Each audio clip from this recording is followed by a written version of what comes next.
नमस्कार। SBT news में आपका स्वागत है। पेश है 3 फरवरी गुरुवार शाम 5:15 बजे राजस्थान की बड़ी खबरें।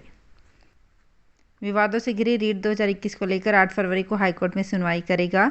याचिकाकर्ता ने रीट पर रोक लगाने की मांग की है। उधर राजस्थान सरकार ने 32,000 शिक्षकों की भर्ती के लिए 9 फरवरी तक आवेदन मांगे हैं। पेपर लीक में एसओजी जांच, भर्ती प्रक्रिया और अदालत में सुनवाई के बीच शिक्षक की नौकरी का सपना देख रहे लाखों युवा परेशान हैं। रीट के रद्द होने या फिर भर्ती लटकने की आशंका है। जस्टिस महेंद्र गोयल की खंडपीठ अब 8 फरवरी को इन सभी पर एक साथ सुनवाई करेगी। राजस्थान में 1 फरवरी से कोरोना वैक्सीन की दोनों डोज अनिवार्य करने और बिना वैक्सीनेशन वालों पर पाबंदियां बढ़ाने से सरकार ने हाथ पीछे खींच लिए हैं। वैक्सीन नहीं लगाने वालों पर गहलोत सरकार फिलहाल सख्ती नहीं करेगी। बिना वैक्सीन वालों को सार्वजनिक स्थानों, बाजारों में एंट्री रोकने के लिए अलग से गाइडलाइन जारी नहीं होगी। पहले मुख्यमंत्री ने 31 जनवरी तक वैक्सीन के दोनों डोज नहीं लगाने वालों के लिए सख्त प्रावधान करने की बात कही थी।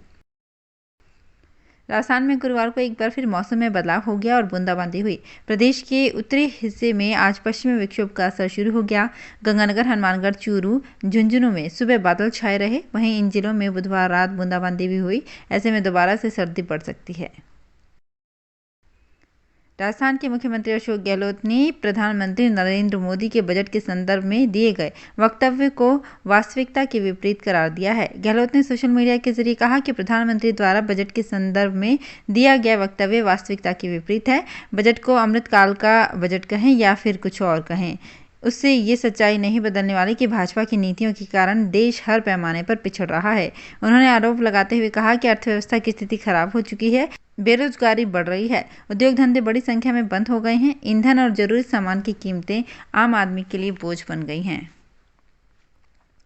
श्रीगंगानगर जिले में जमीनों का अब ऑनलाइन इंतकाल किया जाएगा। इस संबंध में DRLNP जयपुर के अधिकारियों ने जिले भर के पटवारियों और गिरदावरों को ऑनलाइन प्रशिक्षण दिया। नई व्यवस्था शीघ्र ही शुरू होने की संभावना है। जिला प्रशासन से मिली जानकारी के अनुसार ऑनलाइन इंतकाल दर्ज करने के लिए जयपुर से अधिकारियों ने जिला मुख्यालय सहित सभी तहसीलों के पटवारी और गिरदावरों को VC के जरिए प्रशिक्षण दिया। जिला मुख्यालय पर VC में पटवारियों और गिरदावरों ने भाग लिया।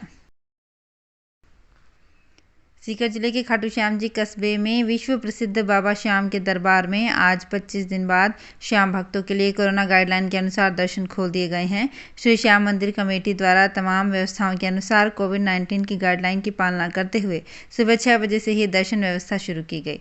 श्याम भक्तों को कतार बंद होने को लेकर कंप्यूटर ऑपरेटरों की जाँच के बाद दर्शन के लिए भेजा जा रहा है। टोंक जिले के निवाई क्षेत्र में अपने गांव की सुरक्षा अपने हाथ अभियान के तहत बुधवार को ग्राम रक्षकों को थानाधिकारी अजय कुमार ने पहचान पत्र सौंपे। थानाधिकारी ने बताया कि पुलिस महानिदेशक के निर्देशों पर निवाई थाना क्षेत्र में गांव की सुरक्षा के लिए 2 वर्ष के लिए 30 ग्राम रक्षक बनाए गए हैं। बुधवार को 9 ग्राम रक्षकों को पहचान पत्र दिए गए हैं। सभी ग्राम रक्षकों को अपने गाँव की सुरक्षा अपने हाथ के लिए प्रशिक्षण दिया गया है।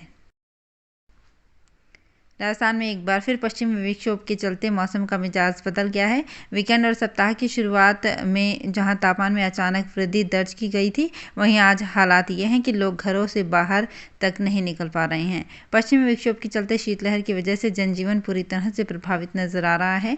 लोग अलाव और गर्म कपड़ों का सहारा ले रहे हैं। जिन घरों में शादियाँ हैं वे लोग चिंतित नजर आ रहे हैं। श्रीगंगानगर जिले के सूरतगढ़ सदर पुलिस थाना क्षेत्र के गांव 2 KSR में बने बाड़े से अज्ञात व्यक्ति भेड़े चुरा कर ले गए। पुलिस ने बताया कि मौके से अज्ञात वाहन के टायरों के निशान मिले हैं। अज्ञात चोरों के बारे में सुराग जुटाने का प्रयास किया जा रहा है। पुलिस ने रेवड़ के मालिक मूला राम की रिपोर्ट पर अज्ञात चोरों पर 20 भेड़े चोरी करने के आरोप में मुकदमा दर्ज करवाया है। राजस्थान में झुंझुनू जिले के उदयपुर वाटी के वन क्षेत्र में तेंदुओं की संख्या लगातार बढ़ती जा रही है। उदयपुर वाटी के मणकसास खोह मनसा माता की पहाड़ियों में जयपुर से रेस्क्यू कर लाए तेंदुए को छोड़ा गया। इसके बाद तेंदुए की संख्या बढ़कर 9 हो गई है। उप वन संरक्षक राजेंद्र सिंह हुड्डा ने बताया कि अब मनसा वन क्षेत्र में 9 तेंदुए हो गए हैं। इसके अलावा करीब 10 तेंदुए खेतड़ी वांशियाल क्षेत्र में है। खेतड़ी वन्य अभ्यारण्य और मनसा माता कंजर्वेशन रिजर्व को लेपर्ड सफारी पार्क बनाने की तैयारी चल रही है। राजस्थान में 9 फरवरी से शुरू हो रहे राजस्थान विधानसभा के बजट सत्र का इस बार हंगामेदार रहने के आसार हैं। पक्ष विपक्ष ने तकरीबन आधा दर्जन से ज्यादा मुद्दों पर एक दूसरे को घेरने की रणनीति बनाई है। भाजपा सहित विपक्षी दल सदन में सरकार को प्रदेश में बिगड़ती कानून व्यवस्था, रीट पेपर लीक मामला, भ्रष्टाचार और महिलाओं के खिलाफ बढ़ रहे अपराधों के मामलों को लेकर सदन में सरकार को घेरने की रणनीति पर काम कर रहे हैं। तो वहीं सत्तारूढ़ कांग्रेस भी देश में बढ़ती महंगाई, बेरोजगारी और पेगासस जासूसी मामले को लेकर विपक्ष के हमलों का जवाब देंगे। राजस्थान सरकार की नई गाइडलाइन के मुताबिक जिले में भी शहरी क्षेत्र के पिछले 22 दिनों से बंद 10वीं से 12वीं तक स्कूल मंगलवार से फिर शुरू हो गए। स्कूल खुलने के साथ ही अब बोर्ड परीक्षा की तैयारी शुरू हो गई है। माध्यमिक शिक्षा बोर्ड की ओर से मार्च में बोर्ड परीक्षा कराने को लेकर पहले ही घोषणा कर दी गई थी। इससे अब बोर्ड परीक्षा की तैयारी के लिए फरवरी का समय ही शेष है। बच्चे भी बोर्ड परीक्षा में बेहतर प्रदर्शन करने के लिए तैयारी में जुट गए हैं। इस दौरान कोरोना संक्रमण के चलते स्कूल नहीं पहुंचने वाले बच्चों के लिए डिजिटल लर्निंग मैटर उपलब्ध कराया जा रहा है। गेट 2022 की तैयारी में जुटे उम्मीदवारों के लिए महत्वपूर्ण अपडेट है। सर्वोच्च न्यायालय ने गेट 2022 परीक्षा के आयोजन को स्थगित करने की मांग वाली याचिका को खारिज कर दिया है। उच्चतम न्यायालय में मुख्य न्यायाधीश न्यायमूर्ति NV रमन्ना की अध्यक्षता वाली उच्चतम न्यायालय की खंडपीठ ने गुरुवार को गेट परीक्षा के लिए आवेदन के लिए कुछ उम्मीदवारों द्वारा ही दायर महामारी के बीच परीक्षा के आयोजन की तारीख को आगे बढ़ाने वाली मांग वाली याचिका पर सुनवाई के दौरान याचिका रद्द की। श्रीगंगानगर की कंपनी पूरे प्रदेश के किसानों को ड्रोन उपलब्ध करवाएगी। राजस्थान हाईटेक एग्री प्रोडक्ट्स नामक ये कंपनी महियावाली के किसान कृष्ण भांबू की है। इस कंपनी ने कल ड्रोन से पंकज मूंड खेत में ड्रोन के जरिए फसल में खड़ी फसल पर कीटनाशक का छिड़काव किया। भांबू ने बताया कि केंद्र सरकार ड्रोन पर खूब सब्सिडी दे रही है। सरकार की ओर से फार्मर ऑर्गेनाइजेशंस को 10 लाख रुपए तक, कृषि उपकरण विक्रेताओं को 4 लाख रुपए तक और आम किसानों को कुल कीमत का 40% अनुदान उपलब्ध कराएगी। उन्होंने बताया कि ड्रोन की कीमत 7.5 लाख रुपए से 8 लाख रुपए तक है।